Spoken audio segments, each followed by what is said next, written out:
Hi, my name is Stephanie Marquis, and this is my book review for the William Allen White book.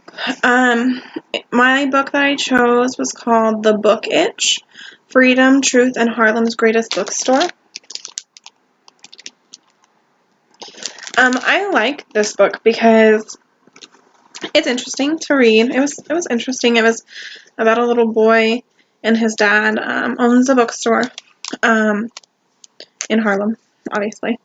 And it just talks about their adventures. It's an all-black bookstore that kind of spreads the truths and words about black people and stuff that they've gone through.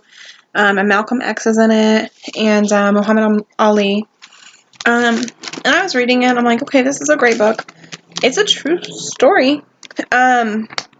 His dad was a book owner. I'll read you the bio on the back, just to kind of give you a feel of what it's for. Louis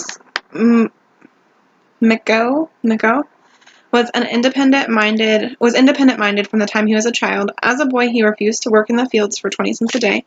Instead, he found more profitable, sometimes illegal ways to make money. After some trouble with the law, Louis became a deacon in his brother's church and ultimately found his calling in books. Keep in mind, this isn't the little boy who's the main character. This is the little boy's dad. Louis had very little formal education and at first knew nothing about the book business, but he was determined to try. He had grown to believe that books could change the lives of black people. In the early years of the store, Louis slept in the back room. He washed windows to make ends meet and walked the streets selling books. Sometimes he was lucky to earn $1 a day. His dedication paid off. The National Memorial African Bookstore became a Harlem landmark, a gathering place for scholars, politicians, activists, writers, and artists. It would grow to become the nation's largest, most complete center for books by and about black people. Located near the bustling corner of 125th Street and 7th Avenue, just around the corner from the Apollo Theater, the store drew such notables as Muhammad Ali, Kwame Nkrumah, W.E.B. Du Bois, Louis Armstrong, Nikki Giovanni, Claude McKay, Joe Louis, James Baldwin, Eartha Kitt, and Langston Hughes. Some, like Malcolm X, also spoke at rallies outside the store. Louis's own strong political and philosophical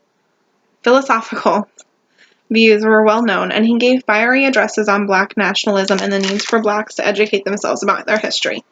Those who couldn't afford to buy books often were invited into the store to read. Louis, known for his wit and candor, referred to his store as the House of Common Sense and the home of proper propaganda. The community just called it Michaud's. His last name, I can't pronounce it. Many visited the store for more than books. They sought stimulating conversation and advice. Over time, Louis came to be called the Professor. In 1968, the area of 125th Street and 7th Avenue was chosen for construction of a new state office building. Some felt that officials had purposefully targeted this site to disrupt bookstore activities.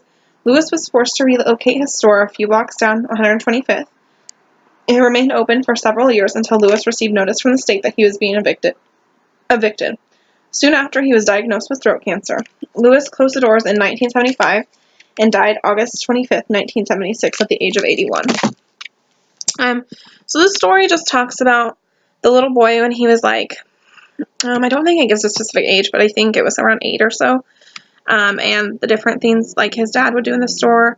It talks about how Malcolm X got shot, and his dad was actually supposed to be sitting next to him at the time that happened, and the aftermath of that.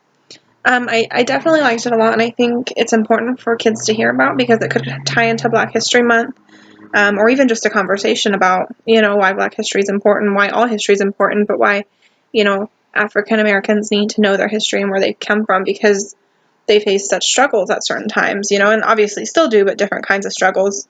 So I think it's a great book. Thank you.